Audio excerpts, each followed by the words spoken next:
Hosana bakirawo. Vauya mazuva chitumbeni sekuru gokwe. Nasi ndauya oni nyaya diki bati hombe. Timbobvunzana. Kuna vanogona kupawo menduro. Kuna vane zvavanoziva ndokupindura mungoisa mu comment section. Mungoisa pazasi pa comment section wokuti zvinoitawo ndezvipi usingaitawo ndezvipi kubatsirana mukurarama. Ndozama vauya sekuru gokweka vauya tizotaurawo tese. Zvamaona mazuva chitumbeni vauya tizotaurawo tese.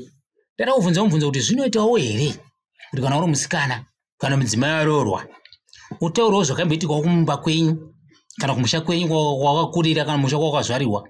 The likes of ndakamborepwa, mai wangu wabatwa chihure, kumba kwedu kune zvidhoma, ndinombosvikirwa nemaspiritual husband, baba wangu akambosungwa, baba wangu akambondirepa, mai wangu akambondirepa, sekuru wangu akambondibata chibharo, sekuru wangu vanoroya, gogo wangu vanoroya. Atimbobatsiranai. Zvinoita iwe kuti tutaure zvikano zvinhu zvongoitwa secret mukurarama kwedu kuti aiwa izvi ndezvangu izvi murume afangu kuzvinzwisisa asifangu kuzviziva kuti mukadzi afangu kuzviziva izvi. Zvese zvinhu tozviita secret here kana kuti pane zvimwe zvinobudiswa kuvanhu. Kubatsirana. Kuti mwana wako nhingu yakafa uyo ndisekuru wangu akamuuraya uya. Baba nhingu uya wakafa uyo nditete wangu akamuuraya akamuuraya baba wangu aya natete wangu ndowakatouraya munhu. Aripo masikireti anofanira kutaurika kana taroorwa.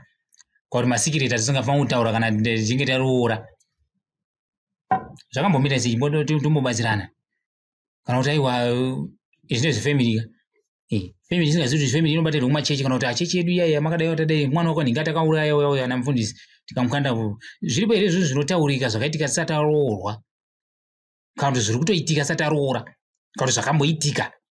Zviripo here izvo zvatisingafanira kutaura zvatonzi izvi hamufaniri kutaura kana kuti wangoyawo mazuva echitumbeni sekuru goko kuti wangozivawo kuti papodcast wangoyawo mazuva echitumbeni sekuru goko papodcast yababa kushanda nekushata kuti vazivewo kuti whatever and what it is TV kuti zviriko here.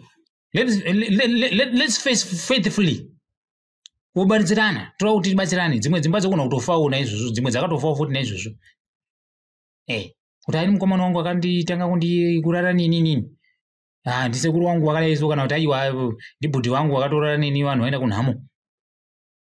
Kuti zvinotaurika here muwanano umu. Kuti zvinongotofa kungofa zvingori secret pasina azviziva. Kuti aishamani pandakatanga kurara nemudzimai vangotoriwo mai vangu wafirwa. Saka tatagarawo makore ndobva tatongozvoti aiwa no mwanangu chingombosa sadare. Kuti apa pashayika sekuru ndombamboya kuti aiwa muzukuru ndiwe murume ndakasigwa iwe. Anoza mashoko anoitika apapo panoitika zviri insufficient. Pane mashoko anotanga kutaurika ka. Zati yana nyaya dzakadai somukirawo tibatsirane kuti mutotunze kuti pane mashoko anotaurika here kuudza murume wako kana kuudza mudzimai wako. Ngatiise mu comment section. Stay creative. Stay creative.